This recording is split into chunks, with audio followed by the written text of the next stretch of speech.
नमस्कार, ग्लोबल स्पेशलमा यहाँलाई स्वागत छ। दर्शकबिन, ग्लोबल स्पेशल खोजमूलक समाचार सामग्रीहरूको स्पेशल प्याकेज हो। हामी जनसरोकारका हरेक विषयको गहिरो अध्ययन गर्दै सत्य तथ्यलाई उजागर गर्ने प्रयास गर्दछौँ। सत्य तथ्य र निष्पक्ष समाचारको प्याकेज दिने हाम्रो प्रयास निरन्तर जारी छ। दर्शकबिन, मध्य असार लागिसकेको छ। यस वर्ष पनि बाली लगाउने समयमा मलको हाहाकार रहेको छ। विगतदेखि नै चरम अभाव झेलिरहेका किसानले यस वर्ष पनि मल पाइरहेका छैनन्। हरेक वर्षको समस्या यसपालि पनि दोहोरिएको हो। सरकारको गैर जिम्मेवारीपन तथा लापरवाहीका कारण यो वर्ष पनि मुख्य सिजनमै रासायनिक मलको चरम अभाव देखिएको छ। नेपालका आधिकारिक रासायनिक मल आयातकर्ता कृषि सामग्री कम्पनी लिमिटेड र अर्ध सरकारी स्वामित्वको साल ट्रेडिङ कम्पनीले पनि मल आयात गर्नुपर्ने हो। तर दुवै कम्पनीले बर्खे बाली लगाउने बेलासम्म मल ल्याउन सकेका छैनन्। यी दुवै निकायलाई न त सरकारले परिचालन गर्न सकेको छ, न त अन्तर्राष्ट्रिय रूपमा बढेको मलको भाउ अनुसार सरकार स्वयं यिनलाई खर्च उपलब्ध गराउन तयार छ। यसैका कारण किसान मलको अभाव खेपिरहन बाध्य छन्। यता किसानलाई मल दिन नसकेको सरकारले आगामी आर्थिक वर्षमा 30% कृषि उपजको आयात घटाउने महत्त्वकांक्षी लक्ष्य लिएको छ। आज हामी यिनै विषयवस्तुलाई प्रस्तुत गर्नेछौँ। दर्शकबिन, असार महिनाको आधाआधी भइसक्यो। कतिपय क्षेत्रमा रोपाई सुरु भइसकेको छ। तर खेती लगाउने बेला किसानले मल अभाव खेप्नु नेपालमा परम्परा जस्तै भइसकेको छ। विगतदेखि नै चरम अभाव झेलिरहेका किसानले यस वर्ष पनि मल पाइरहेका छैनन्। सरकारले असार पहिलो साता मल उपलब्ध गराउने दाबी गरेको भए पनि मल अभावको समस्या भने कायमै छ। असार लागिसक्यो। किसानले रासायनिक मलका लागि निरन्तर माग गरिरहेका छन्। तर सरकारले मल उपलब्ध नगराउँदा रोपाईको तयारी गरिरहेका अधिकांश किसान चिन्तित भएका छन्। कृषि तथा पशुपक्षी विकास मन्त्री महेन्द्र राय यादवले असार 15 सम्म 80,000 मेट्रिक टन मल उपलब्ध गराउने आश्वासन दिएका थिए। कृषि मन्त्रालयको विनियोजन बजेट सम्बन्धमा प्रतिनिधि सभामा भइरहेको मन्त्रालयका छलफलमा उठेको प्रश्नको जवाफ दिँदै मन्त्री यादवले साल ट्रेडिङले ठेक्का लगाएको मल 15 असारसम्म आइपुग्ने दावी गरेका थिए। डीएपी र युरिया मल 80,000 मेट्रिक टन 15 असारसम्म आउने र अहिले 14,000 मेट्रिक टन रहेको समेत मन्त्री यादवले जानकारी दिएका थिए। भारतसँगको G2G को मल पनि छिट्टै ल्याउन पहल गरिरहेको दावी उनले संसदमा गरेको भए पनि 15 असार आउनै लाग्दा पनि मलको हाहाकार अझै साम्य भएको छैन।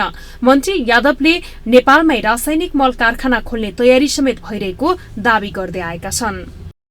कृषि तथा पशुपक्षी विकास मन्त्रालय रासायनिक मलको सहज आपूर्तिको लागि निरन्तर प्रयास रहे पनि विश्व बजारमा आएको मलको मूल्यको उतार चढावको कारणले मल आपूर्तिमा असहजता आएको। यस अवधिमा मल आपूर्तिको लागि कृषि सामग्री कम्पनी लिमिटेडले 1,05,000 मेट्रिक टन, साल ट्रेनिङ कर्पोरेसनले तर्फबाट 1,17,000 मेट्रिक टन गरी जम्मा 2,22,000 मेट्रिक टन रासायनिक मल विभिन्न आपूर्तिकर्ताहरूले सम्झौताको समय सीमाभित्र उपलब्ध नगराएकोले मल आपूर्तिमा अभाव सिर्जना भएको। समय सीमाभित्र मल उपलब्ध गराउन नसक्दा त्यस्ता आपूर्तिकर्ताहरूको ठेक्का रद्द गरी कारबाही प्रक्रिया अगाडि बढाइएको अवस्था छ। यसम्म आयात भएको 1,92,000 मेट्रिक टन र गत आवाको मौजूदा रकम 44,000 मेट्रिक टन गरी जम्मा 1,97,000 मेट्रिक टन रासायनिक मल हालसम्म आयात भई वितरण भइसकेको छ। नियमित रूपमा ग्लोबल टेन्डरको अलावा नेपाल सरकारले प्रमुख बालीको सिजनमा हुने मल अभावलाई कम गर्न रासायनिक मलको सहज आपूर्ति र उपलब्ध गराउने ध्येयको साथ नेपाल सरकारले भारत सरकारसँग G2G प्रक्रिया अगाडि 5 वर्षमा 5,65,000 मेट्रिक टन युरिया उपलब्ध गराउने र युरिया 3,70,000 मेट्रिक टन डीएपी मल खरिद गर्ने गरी सम्झौता गरेको छ। धान बालीको सिजनमा मलको आपूर्तिलाई सहजता प्रदान गर्न यस आवाको लागि 1,50,000 मेट्रिक टन रासायनिक मल भारत सरकारबाट यसै सम्झौता अन्तर्गत खरिद गर्न प्रयास भइरहेको छ। यस सम्झौतामा अन्तर्गत खरिद प्रक्रिया अगाडि बढाउन नेपाल सरकारको तर्फबाट कृषि सामग्री कम्पनी लिमिटेड र भारतको सहकारी राष्ट्रिय केमिकल एन्ड फर्टिलाइजर लिमिटेडलाई मल खरिद प्रक्रियाको लागि तोकिएको छ र दुवै कम्पनीहरू बीच विभिन्न चरणमा वार्ता र छलफल भई खरिद सम्झौता अन्तिम चरणमा रहेको छ। उनले नेपालमा रासायनिक मल कारखाना खोल्ने मोडालिटी चाँडै टुङ्गिने अवस्थामा पुगेको बताएका थिए। त्यसो त नेपालमा रासायनिक मल कारखाना खोल्नका लागि सरकारले यस वर्ष पनि बजेट विनियोजन गरेको छ, जुन आजभन्दा 5 वर्ष अघि पनि विनियोजन गरिएको थियो। तर नेपालमा रासायनिक मलको कारखाना खोल्न तत्काल सम्भव नभएको निष्कर्ष अध्ययनले निकालेको थियो। प्रविधि महँगो रहेको र मल कारखानाका लागि आवश्यक हुने बिजुली तत्कालै उपलब्ध नहुनेदेखि कच्चा पदार्थ आयात गरेर नेपालमै मल उत्पादन गर्नुभन्दा आयात गर्दा सस्तो पर्ने अध्ययनले समेत देखाएको छ। तर सरकारले भने नेपालमा मल कारखाना खोल्ने भन्दै हरेक वर्ष बजेटमा उल्लेख गर्दै आएको छ। मल ल्याउनका लागि भन्दै कृषि मन्त्री यादव भारत समेत गएका थिए। उनी भारतबाट फर्केको समेत 1 साता बढी भइसकेको छ, तर उनले भनेको समयमा मल आयात हुन सकेको छैन। तर मन्त्री यादवले भने भारतबाट मल आउने दाबी त्यसै बेला गरेका थिए। असारको अन्तिम हप्तादेखि प्राप्त हुने सम्भावना छ। कृषि सामग्री लिमिटेड खरिद गर्ने 30,000 मेट्रिक टन युरिया असारको दोस्रो हप्तादेखि प्राप्त सुरु हुनेछ। 20,000 मेट्रिक टन डीएपी असारको तेस्रो हप्तादेखि प्राप्त सुरु हुने सम्भावना छ। 20,000 मेट्रिक टन डीएपी असारको अन्तिम हप्तादेखि प्राप्त हुने सम्भावना छ। G2G को माध्यमबाट भारतबाट मल खरिद गर्नको लागि अहिले 1.5 लाख मध्येमा 50,000 मेट्रिक टन युरिया र 30,000 मेट्रिक टन असारको अन्तिम समयसम्म आउने सम्भावना छ। र अहिले नेपाल सरकारको मौजाद रहेको गोदाममा कृषि सामग्रीसँग अहिले 500 मेट्रिक टन युरिया खाद अहिले गोदाममा मौजुद छ। 7,000 मेट्रिक टन डीएपी गोदाममा मौजुद छ। 6,972 पोटास अहिले मौजुद छ। साल ट्रेनिङसँग अहिले 6,000 मेट्रिक टन डीएपी मौजुद छ। 500 मेट्रिक टन युरिया अहिले मौजुद छ। 14,000 मेट्रिक टन अहिले यो 15 गते असारको 15 गते भित्रमा आइपुग्ने अवस्था छ। 20,000 युरिया असारको 15 गते भित्रमा साल ट्रेडिङबाट ल्याउने जुन प्रतिबद्धता हामीसँग यहाँ सरकारसँग गरेको छ। त्यसकारण सभामुख महोदय, अहिले अब स्वाभाविक रूपमा जुन देशमा अहिले मलको अवस्था छ, यसले भारत सरकारबाट 60,000 युरिया र 30,000 डीएपी ल्याउने जुन कुरा छ। मन्त्रीको आश्वासनपछि पनि मल नपाउँदा आशामा बसेका कृषकहरूको चिन्ता झन बढेको छ। हरेक वर्ष उही नियति भोग्नु परेपछि उनीहरू आक्रोशित पनि हुन थालेका छन्। सरकारले कृषि तथा पशुपक्षी विकास मन्त्रालयका लागि छुट्याउने बजेटको झण्डै 1/3 बजेट मल खरिदमा खर्च हुन्छ। चालु आर्थिक वर्षमा पनि सरकारले रासायनिक मल खरिदका लागि अरबौं रुपैयाँ छुट्याएको थियो। वार्षिक झण्डै 6 लाख टन रासायनिक मल खपत हुने नेपालमा किसानहरूका समस्या भने जिउका त्यौं छ।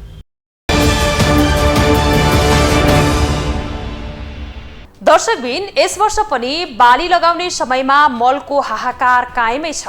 हरेक वर्षको समस्या यसपालि पनि दोहोरिएको छ।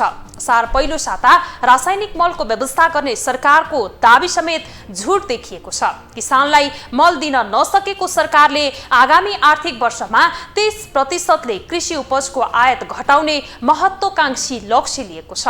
मल अभाव हुन नदिने भन्दै सरकारले असारको पहिलो साताभित्र रासायनिक मल ल्याउने बताएको थियो। पछि फेरि असारको दोस्रो सातासम्म ल्याइने बताए पनि अझै मल ल्याउन सकेका छैनन्। मल अभाव हुन नदिने भन्दै सरकारले असारको पहिलो साताभित्र रासायनिक मल ल्याउने बताएको थियो। त्यसपछि फेरि असारको दोस्रो सातासम्म ल्याइने बताए पनि अझै मल ल्याउन सकेको छैन। रोपाइँ सुरु भइसकेको छ, तर किसानले रासायनिक मल पाएका छैनन्। नेपालमा एक वर्षमा 4 देखि 5 लाख मेट्रिक टन मल आवश्यक पर्छ। समयमा मल ल्याउन नसक्दा यो वर्षको बर्खे बालीको उत्पादन समेत घट्ने देखिएको छ। असक्षम सरकारी संयन्त्रको कारण हरेक वर्ष समयमा नै मल ल्याउन नसकिएको र मल आयात गर्ने मोडालिटीलाई सुधार गर्नुपर्ने विज्ञहरू बताउँछन्। जब आउने बेलामा धान रोप्नलाई मल चाहिन्छ भनेपछि त्यो समयमा काम नगर्ने, निजी क्षेत्रलाई ल्याउन नदिने, त्यो किसिमको अन्तर्राष्ट्रिय स्तरमा पनि समन्वय नगर्न सक्ने त्यो असक्षम चाहिँ जुन संयन्त्र छ त्यसमा वास्तवमा सरकारले अलि राम्ररी नै रिभ्यू गर्नुपर्छ र मल आयात गर्ने जुन मोडालिटी छ, मल आयात गर्ने जुन हामीले सरकारले मात्रै गर्ने भन्छौँ अथवा कृषि सामग्रीले मात्रै भन्छौँ, संस्थानले मात्रै भन्छौँ, त्यहाँ अब निजी क्षेत्रलाई पनि बाटो चाहिँ खोल्नुपर्ने हुन्छ। यता यो वर्ष 30% कृषि उपजको आयातलाई प्रतिस्थापन गर्ने महत्त्वकांक्षी योजना सरकारले अघि सारेको छ। तर सरकारको लापरवाहीका कारण हरेक वर्ष जस्तो यो वर्ष पनि मुख्य सिजनमै रासायनिक मल अभाव भएको छ। हरेक वर्ष कुनै न कुनै बहाना देखाउने सरकारले यस वर्ष भने कोरोना र रुस युक्रेन युद्धको बहाना पाएको छ।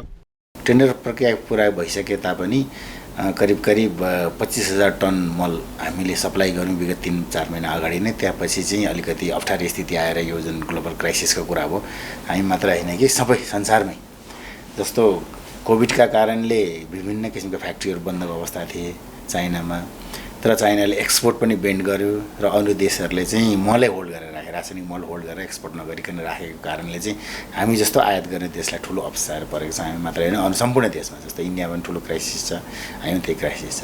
मलको हाहाकार भएको यो पहिलो वर्ष होइन, हरेक वर्ष यो समस्या दोहोरिरहेको छ। सरकारले G2G प्रक्रियाबाट समेत मल खरिद गर्ने तयारी गरेको थियो, तर समस्या भने यसपालि समेत दोहोरिएको छ। ग्लोबल टेलिभिजनका लागि क्यामेरामा वेद श्रेष्ठका साथमा कविन्द्र तिमल सिन्हा, काठमाडौँ। दर्शकबिन, नेपालमा वार्षिक सरदर 9 लाख मेट्रिक टन भन्दा बढी रासायनिक मलको आवश्यकता हुन्छ। बजेट मार्फत रासायनिक मलका लागि भनी छुट्याइएको भनिएको 27 अर्ब रुपैयाँ बराबरको विनियोजित बजेट के गरिरहेको छ अत्तो पत्तो नै छैन। देशमा धान खेतीका लागि मात्र हरेक वर्ष 9 लाख मेट्रिक टन रासायनिक मलको माग हुने गरेको छ। कृषि सामग्री कम्पनीले समयमै मल ल्याउन नसक्दा यस वर्ष पनि किसानले मलको हाहाकार खेप्नु परेको छ। असार लागिसक्दा पनि मल नपाउँदा उत्पादनमा ह्रास हुने भन्दै किसान चिन्तित हुन थालेकोले मलको हाहाकार रोक्न तत्काल सरकारले कदम चाल्नु पर्नेमा विज्ञले समेत जोड दिएका छन्।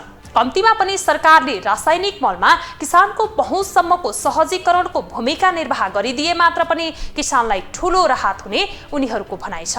हौस् त, आजलाई कार्यक्रम ग्लोबल स्पेशल यति नै। भोलि अर्को विषयको सामग्री लिएर आउनेछौँ। तपाईँ ग्लोबल टेलिभिजन सँगै रहनुहोला। नमस्कार।